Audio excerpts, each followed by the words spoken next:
Hello student of class 8. Today we are here to discuss the second chapter of biology, that is microorganisms, our friend and foes.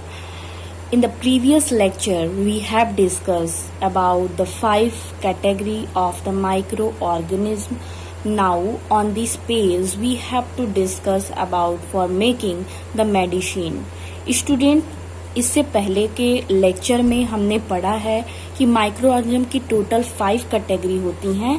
First category fungi का होता है, then after algae, उसके बाद हमने पढ़ा था virus के बारे में, फिर हमने बात की थे बैक्टीरिया और प्रोटोजोन्स के बारे में। ये फंगी, एल्गी, वायरस, बैक्टीरिया और प्रोटोजोन्स डिफरेंट टाइप के डिजीज कॉज करते हैं, बट इन्हीं माइक्रो ऑर्गेनिज्म को यूज करते हुए हम डिफरेंट टाइप ऑफ मेडिसिन का फॉर्मेशन करते हैं। तो आगे हम समझेंगे, इस वीडियो में हम डिस्कस करेंगे कि किस तरीके से इस माइक्रो ऑर्गेनिज्म को यूज करके एंटीबायोटिक्स का फॉर्मेशन किया जा सकता है और किस तरीके से हम इन डिफरेंट टाइप के डिजीज से अपने आप को प्रोटेक्ट कर सकते हैं। Many medicine, antibiotics and vaccines are made nowadays by using the microorganism. ये जो microorganisms की कैटेगरी है, इस microorganism की कैटेगरी को या इन microorganisms को यूज करके डिफरेंट टाइप के मेडिसिन, एंटीबायोटिक्स और वैक्सीन का फॉर्मेशन किया जाता है। जैसा कि आपको पता है, वैक्सीन आप नाम सुने होंगे, इसी को टीका हम लोग कहते हैं। डिफरेंट टाइप के डिजीज के लिए वैक्सीनेशन की प्रोसेस आती है। Let us know how the microbes help in their production. आइए हम समझते हैं कि किस तरीके से ये माइक्रोब्स हेल्प करते हैं इन मेडिसिन, एंटीबायोटिक्स और वैक्सीन के प्रोडक्शन में। सबसे पहले हम बात करेंगे एंटीबायोटिक्स की। स्टूडेंट याद रखेंगे कि इन 5 कैटेगरीज में जो माइक्रो ऑर्गेनिज्म की 5 कैटेगरी है, उनमें से जो कैटेगरी है बैक्टीरिया, उस बैक्टीरिया से कॉज होने वाले डिजीज को हम कहते हैं बैक्टीरियल डिजीज। और उस बैक्टीरियल डिजीज से प्रोटेक्ट करने के लिए, अपनी बॉडी को प्रोटेक्ट करने के लिए जो मेडिसिन आता है उसे ही हम कहते हैं एंटीबायोटिक्स। और ये मेडिसिन उन्हीं बैक्टीरिया को यूज करके बनाया जाता है। तो हम यहाँ पे समझेंगे एंटीबायोटिक्स और द मेडिसिन दैट किल और stop the growth of disease causing microorganism. जो disease causing microorganism human body के अंदर पहुंच चुका है, वो ह्यूमन बॉडी के अंदर पहुंचे हुए डिजीज कॉजिंग माइक्रो ऑर्गेनिज्म, जिसमें स्पेशली हम बात कर रहे हैं बैक्टीरिया का, उसे मार देता है। कौन? एंटीबायोटिक्स। नेक्स्ट हम बात करेंगे they are designed to destroy bacteria. ये इस तरीके से बनाया जाता है कि ये बैक्टीरिया को डिस्ट्रॉय कर दे, उसे नष्ट कर दे, बाय वीकेनिंग देयर सेल वॉल। उनके सेल वॉल को वीकेन आउट करने के लिए, मतलब उसकी कठोरता जो है उसको लूज करके, ठीक है। और हम कह सकते हैं when the bacterial cell wall और वीक, जब बैक्टीरिया का सेल वॉल वीक हो जाता है, the immune cell of the body can go in। तब इम्यून सेल आपको पता है, इम्यून सेल मतलब होता है प्रतिरक्षा तंत्र। मतलब हमारे बॉडी के अंदर एक ऐसा सिस्टम बैठा हुआ है जो कि हमारे बॉडी के अंदर डिफरेंट टाइप के डिजीज कॉजिंग एजेंट जो एंटर करते हैं, उससे हमारे बॉडी को प्रोटेक्ट करने में हेल्प करता है। उस सिस्टम को हम कहते हैं इम्यून सिस्टम। और वो स्पेशली ब्लड का एक टाइप होता है। ब्लड की जो सेल होती हैं उसमें स्पेशल टाइप का ब्लड सेल होता है जिसको हम कहते हैं लिम्फोसाइट। लिम्फोसाइट एक टाइप है WBC का। आप स्टूडेंट सुने होंगे कि ब्लड जो होता है, ब्लड की 2 कैटेगरी होती है। एक होता है प्लाज्मा, फिर सेकंड होता है जिसको कार्पसल्स कहते हैं। और कार्पसल्स जो होता है, कार्पसल्स 3 टाइप्स के होते हैं, RBC, WBC, then after platelets. ये जो WBC होती हैं, इसका एक और नाम होता है जिसको हम ल्यूकोसाइट कहते हैं।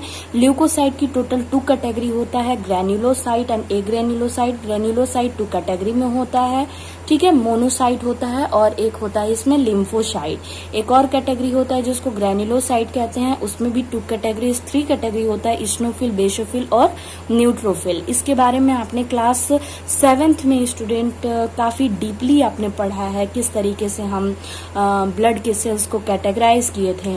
उन्हीं में से मैं आपको बता दूं कि ल्यूकोसाइट का स्पेशल एक टाइप है जिसको हम कहते हैं ग्रेन्युलोसाइट। उस ग्रेन्युलोसाइट का जो टाइप है लिम्फोसाइट, उसी को हम स्पेशली कहते हैं इम्यून सेल। यहाँ पे इम्यून सेल की हम बात कर ले, जैसे ही बैक्टीरिया का सेल वॉल, इसकी बॉडी में बैक्टीरिया का सेल वॉल जैसे ही वीकेन हुआ, थोड़ा सा लूज हुआ, उसके अंदर हमारे बॉडी का इम्यून सिस्टम में वर्क करने वाला जो सेल है उसकी बॉडी में इंटर कर देता है और इम्यूनिटी मतलब उससे फाइट करता है और उसे डिस्ट्रॉय कर देता है। यही यहाँ बताया गया है, immune cell of the body can go in and destroy the bacteria, और बैक्टीरिया को डिस्ट्रॉय कर देता है।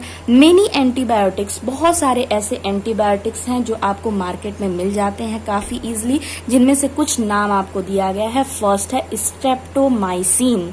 स्ट्रेप्टोमाइसिन नाम नेम से एक एंटीबायोटिक्स आता है। सेकेंड है टेट्रासाइक्लिन एंड इरिथ्रोमाइसिन। सेकेंड इसमें है टेट्रासाइक्लिन, इरिथ्रोमाइसिन, ईटीसी। तो स्टूडेंट आपसे क्वेश्चन पूछा जाएगा कि कुछ एंटीबायोटिक्स के नेम बताइए, आपका आंसर होगा streptomycin, tetracycline and erythromycin, etc, are prepared by using bacteria and fungi. Penicillin, अब यहाँ से स्टूडेंट एक याद रखेंगे, डिफरेंट हमने 5 कैटेगरी पढ़ा हुआ है, fungi, algae, virus, bacteria and protozoans. इस fungi, algae, virus, bacteria and protozoans में फंगी से भी हम एंटीबायोटिक्स का फॉर्मेशन करते हैं। सबसे पहले एक साइंटिस्ट थे जिनका नाम है अलेक्जेंडर फ्लेमिंग, और यही अलेक्जेंडर फ्लेमिंग ने सबसे पहले फर्स्ट एंटीबायोटिक्स का फॉर्मेशन किया था, और वो फर्स्ट एंटीबायोटिक है क्या, तो आपका आंसर होगा पेनिसिलिन। और ये पेनिसिलिन किससे बना था, तो एक स्पेशल टाइप ऑफ हम कह सकते हैं फंगी से बना था, जिसका नाम है क्या, पेनिसिलियम नोटेटम। Penicillium notatum. तो मैंने जो आपको बताया अभी कि पेनिसिलिन फर्स्ट एंटीबायोटिक है जो कि पेनिसिलियम नोटेटम से बना है। किसने बना है, अलेक्जेंडर फ्लेमिंग ने। तो नेक्स्ट हम यहाँ पे बात करेंगे क्या दिया हुआ है, penicillin is obtain from the fungus penicillium notatum. Penicillium notatum से सबसे पहले ऑब्टेन हुआ था, मिला था। Antibiotics are prepared by growing the specific microorganism on a large scale to cure the different disease. Different type, अलग अलग तरीके के रोगों से बचाने के लिए बड़े पैमाने पे माइक्रो ऑर्गेनिज्म को ग्रो किया जाता है, और उन्हीं की बॉडी से मिला हुआ जो हमें सैंपल है उसी के कोडिंग के अकॉर्डिंग हम क्या करते हैं, मेडिसिन का फॉर्मेशन करते हैं, उसको एंटीबायोटिक्स कहते हैं। Today about the 25 antibiotics are derive from the moulds. Mould मतलब समझ रहे हैं, माउस मतलब फंगस ही होता है, फंगस का एक फॉर्म है माउल्स, ठीक है। इससे पहले के लेक्चर में हमने क्लियर किया हुआ है। Today about the 25 antibiotics are derive from the mould. आज के समय में अगर हम देखें तो 25 टाइप के एंटीबायोटिक्स डेराइव किए गए हैं। डेराइव मतलब उससे निकाला गया है फॉर द कमर्शियल यूजेस, ठीक है, कमर्शियल यूजेस पे, औद्योगिक पर्पज से। देखें, चलिए यहाँ पे एक पॉइंट दिया है, बहुत इंपॉर्टेंट है, समझ लेते हैं। एंटीबायोटिक्स को यहाँ पे डिफाइन किया हुआ है, सब्सटेंस दैट डिस्ट्रॉय और inhibit the growth of micro organism. ऐसा सब्सटेंस जो माइक्रो ऑर्गेनिज्म की ग्रोथ की रेट को कम कर देता है, पर्टिकुलरली डिजीज कॉजिंग बैक्टीरिया की। यहाँ पे याद रखिएगा एंटीबायोटिक्स के केस में बैक्टीरिया आता है। आप ध्यान देंगे कि जब कभी हम जाते हैं डॉक्टर के यहाँ और अगर हमें बैक्टीरियल इन्फेक्शन हुआ होता है तो डॉक्टर हमें डोज देता है एंटीबायोटिक्स का, और ये एंटीबायोटिक्स 14 या 21 डेज के लिए होता है, ठीक है। जैसे एग्जाम्पल के फॉर्म में हम कह सकते हैं, मान लीजिए हमें टाइफाइड हो गया, हम डॉक्टर के पास गए, डॉक्टर समझ गया कि वो टाइफाइड क्यों हुआ है। टाइफाइड एक बैक्टीरिया के वजह से हुआ है, और उस बैक्टीरिया का नाम है सैल्मोनेला टाइफी बैक्टीरियम। टाइफाइड जिस डिजीज कॉजिंग एजेंट से होता है, जिस बैक्टीरिया से होता है, उसे हम कहते हैं सैल्मोनेला टाइफी बैक्टीरियम। ये जो सैल्मोनेला टाइफी बैक्टीरियम है, ये कंटामिनेटेड वाटर में होता है। जब कभी हम प्रदूषित यानी कंटामिनेटेड वाटर को पी लेते हैं तो क्या होता है, सैल्मोनेला टाइफी बैक्टीरियम हमारे बॉडी में इंटर कर जाता है, और जब ये हमारे बॉडी में इंटर करता है और हमारे बॉडी के अंदर का जो एटमॉस्फेयर है, एक तरह से हम कह लें हमारे बॉडी के अंदर का जो उसका फेवरेबल कंडीशन जैसे ही मिलता है, जो कंडीशन है जैसे उस सैल्मोनेला टाइफी बैक्टीरियम के फेवर में हुआ, तुरंत वो बैक्टीरिया काफी तेजी से मल्टीप्लाई करने लगता है और हमारे डिफरेंट ऑर्गन पे, स्पेशली हम बात करें हमारे लीवर पे और स्मॉल इंटेस्टाइन पे, अपना इफेक्ट दिखाने लगता है। उस कंडीशन में फीवर भी आता है, ठीक है। तो हम यहाँ से ये कह सकते हैं कि फीवर जो है कोई डिजीज नहीं है, फीवर सिम्टम है। डिफरेंट डिजीज के। ऐसा नहीं है कि फीवर है तो केवल एक ही डिजीज होगा, फीवर बहुत सारी डिजीज का सिम्टम हो सकता है। इस कंडीशन में डॉक्टर टेस्ट करवाते हैं, उसके बाद एंटीबायोटिक्स जो उस डिजीज के लिए सुटेबल होता है वो आपको प्रेस्क्राइब करते हैं। फैक्ट टू नो जान लेते हैं। Antibiotics should be taken only on the advice of doctor. ये नहीं कि एंटीबायोटिक्स है तो हम ऐसे ही खाते जाएं, ये डॉक्टर की सलाह पर ही लेना चाहिए। The course of antibiotics should also be completed, और इसके कोर्स को भी कंप्लीट करना चाहिए। अब क्या होगा, सपोज दैट बैक्टीरिया जो मल्टीप्लाई कर रहा है हमारी बॉडी में, अगर 14 डेज तक हम उसके डोज को कंटिन्यू रखते हैं तब तो सही है, बैक्टीरिया मल्टीप्लाई नहीं करेगा। लेकिन अगर 14 डेज के डोज को हम कंप्लीट न करते हुए 7 डेज में ही कंप्लीट करके या फिर 7 डेज में ही लेकर के हम छोड़ देते हैं, तो क्या होगा कि वो बैक्टीरिया फिर से मल्टीप्लाई करने लगेगा और दोबारा एक बार अटैक हो जाएगा। बेटर होगा ये कि हम उस एंटीबायोटिक के कोर्स को कंप्लीट करें।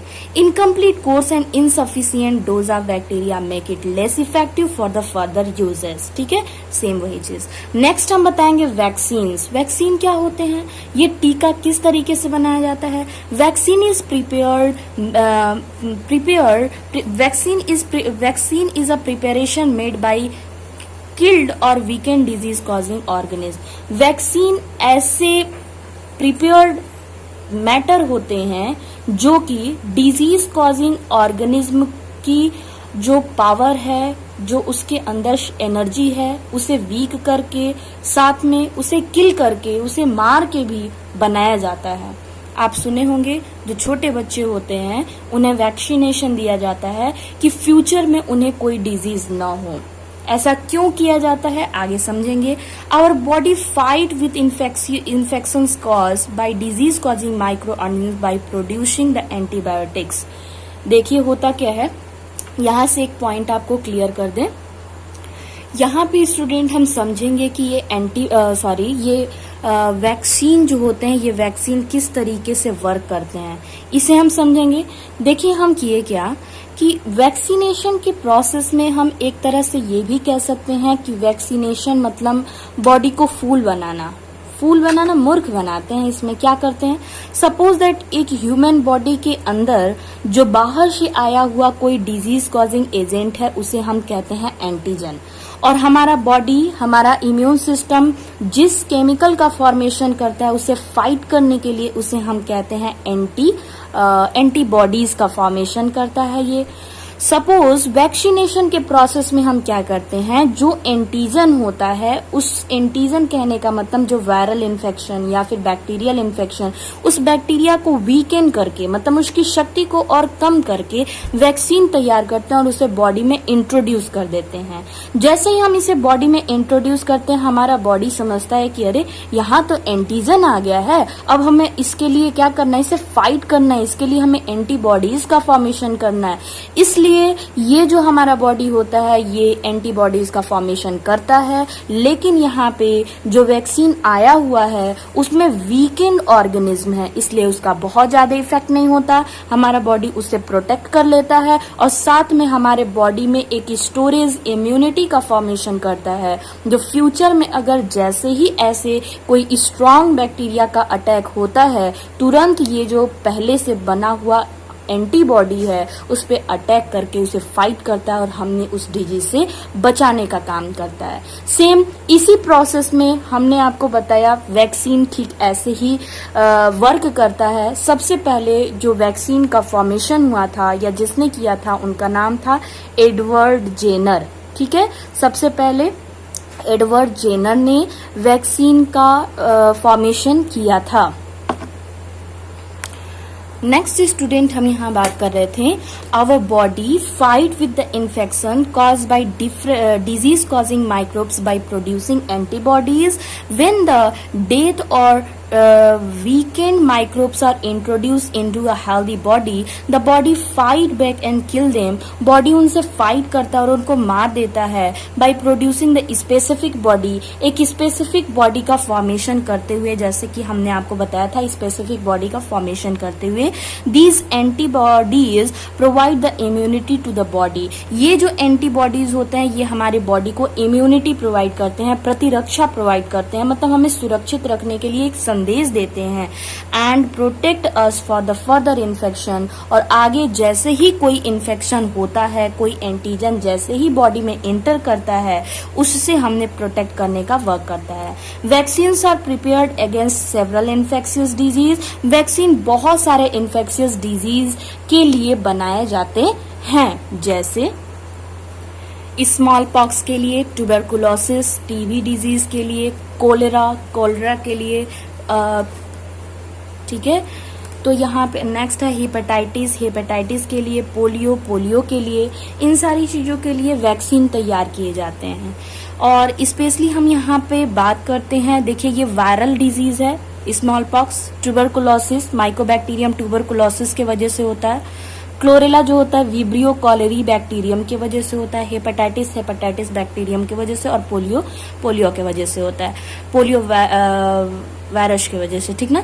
वैक्सीन्स और अवेलेबल इन गवर्नमेंट हॉस्पिटल. ये जो टीका होता है वैक्सीन, ये हमारे सरकारी हॉस्पिटल में, ये जो हॉस्पिटल होते हैं उनमें मिल जाता है. एंड हेल्थ सेंटर और स्वास्थ्य केंद्रों पे भी मिल जाता है फ्री ऑफ कॉस्ट, मुफ्त में.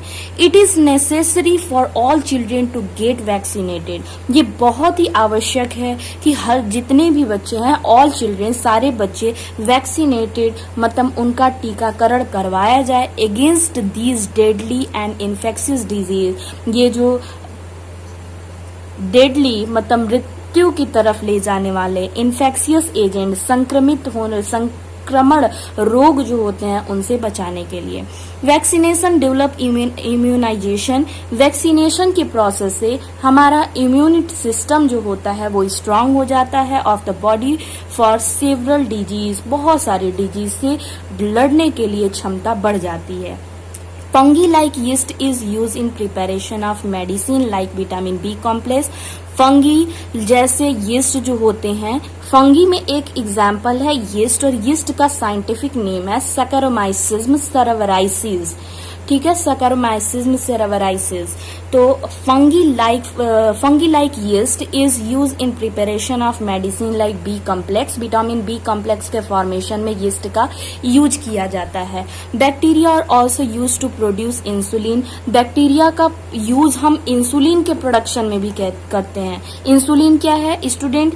इंसुलिन एक हार्मोन है जो कि सीक्रीट होता है हमारे पैंक्रियास से, और ये इंसुलिन हार्मोन का वर्क है कि हमारे बॉडी में हमारे फूड के थ्रू जो एक्सेस अमाउंट ऑफ शुगर पहुंचा हुआ है, उस एक्सेस अमाउंट ऑफ शुगर को ग्लाइकोजन में कन्वर्ट करके ये हमारे लीवर में एक, हम कह सकते हैं, रिजर्व फूड मटेरियल के फॉर्म में इसे स्टोर करता है. जब कभी भी हमारे बॉडी को नेक्स्ट डेज में अगर एनर्जी की नीड होती है और बॉडी में इन ग्लूकोज की सप्लाई नहीं होती है फूड के थ्रू, तो वही हमारे लीवर में बना हुआ ग्लाइकोजन वापस ग्लूकोज में कन्वर्ट होता है और हमारी बॉडी को एनर्जी प्रोवाइड करता है. तो ये इंसुलिन जो होता है, इंसुलिन के फॉर्मेशन में भी बैक्टीरिया का यूज करते हैं. A hormone use to treat diabetes. तो हमने आपको बताया शुगर लेवल को मेंटेन रखने के लिए इंसुलिन का यूज किया जाता है.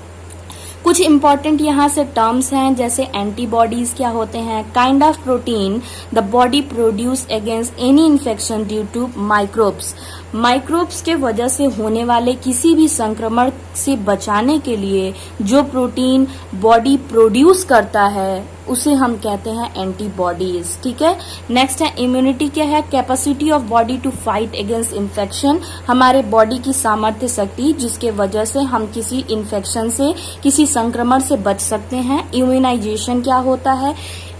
स्टिमुलेशन ऑफ द इम्यूनिटी, हमारे इम्यून सिस्टम को, प्रतिरक्षा तंत्र को स्टिमुलेट कर देना, उत्तेजित कर देना, एक्टिव फॉर्म में ला देना by injecting the vaccine, vaccine को इंजेक्ट करके ऑफ अ पर्टिकुलर डिजीज, एक स्पेशल टाइप ऑफ डिजीज के to protect from the further infection, उन्हें आगे के इन्फेक्शन से बचाने के लिए।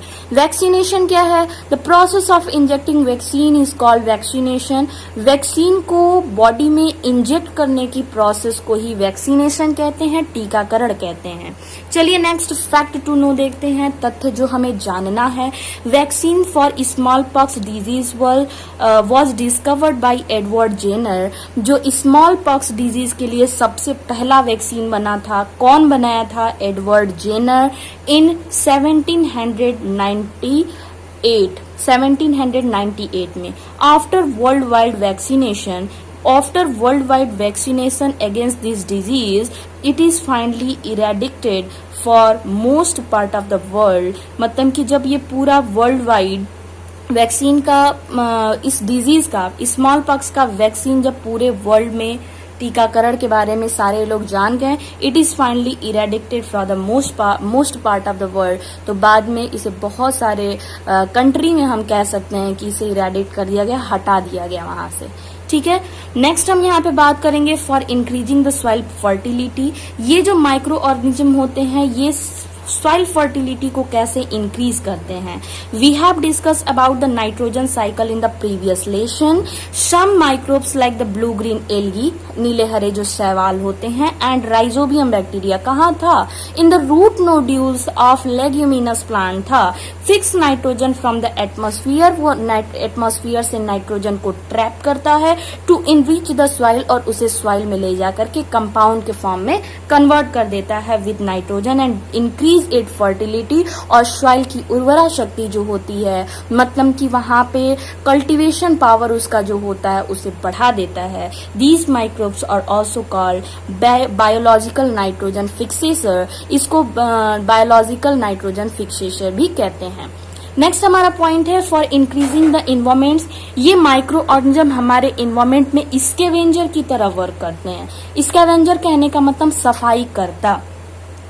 Micro organism like bacteria and fungi decompose the biodegradable garbage. ये बायोडिग्रेडेबल मतलब सड़ने गलने वाली जो गार्बेज, कूड़ा कचरा जो होता है, उसे डिकम्पोज करते हैं, उसे तोड़ते हैं, and help in recycling the nutrients to the environment. और उसमें से बचे हुए जो न्यूट्रिएंट्स होते हैं, जो पोषक तत्व होते हैं, जो तत्व होते हैं, उसे इन्वायरमेंट में, हमारे इन्वायरमेंट में कहने का मतलब सॉइल में स्पेशली उसे मिक्स कर देते हैं। सॉइल की बात ना करें तो एयर में भी मिक्स करते हैं। The compost made by using the plant and animal waste. जो कंपोस्ट हम तैयार करते हैं प्लांट और एनिमल वेस्ट को यूज करते हुए, कंपोस्ट समझ रहे ना, वर्मी कंपोस्टिंग, जिसमें हम क्या किए थे, एक पीट बनाए थे और उस पीट में जितने भी वेस्ट थे, प्लांट वेस्ट, एनिमल वेस्ट, उसे पीट में डिग आउट करके उसे पीट में क्या डंप डाउन कर दिए थे। उसके बाद उसमें कुछ छोटे माइक्रोब्स जो होते हैं, या फिर हम कह सकते हैं कि रेड वॉर्म, ठीक है, अर्थवॉर्म, इन सारी चीजों को छोड़ देते हैं। कुछ दिनों के बाद जब वो डिकम्पोज हो जाते हैं, वो मैन्योर के फॉर्म में यूज कर लिए जाते हैं।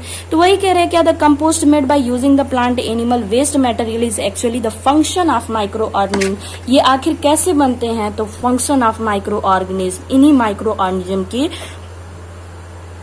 फंक्शन करने से, मतलब कार्य करने से बनते हैं।